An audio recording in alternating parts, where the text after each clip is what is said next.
ఎంతో ప్రేమించాడు. చెప్తారా నాయనబడి? చెప్తారా? దేవుడు లోకాన్ని ఎంతో ప్రేమించాడు. అయితే ఇప్పుడు అట్లా కదా, ఎట్లా అంటే నేను దేవుడు అని గట్టిగా అన్నాను, నేను మెల్లగా చెప్పాలి. నేను గట్టిగా అనేసి ఏం చేయాలి? మీరు మెల్లగా చెప్పాలి. నేను మెల్లగా చెప్తే మీరు ఏం చేయాలి?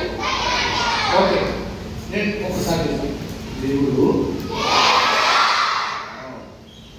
లోకాన్ని అరుస్తున్నాడు, మెల్లగా చెప్పాలి. నేను గట్టిగా అరుస్తుంది, మెల్లగా చెప్పాలి.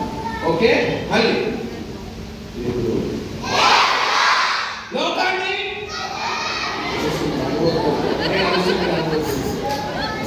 మళ్ళీ రెడీ, 1 రెడీయా?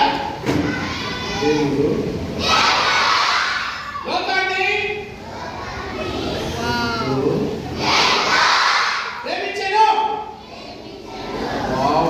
చాలా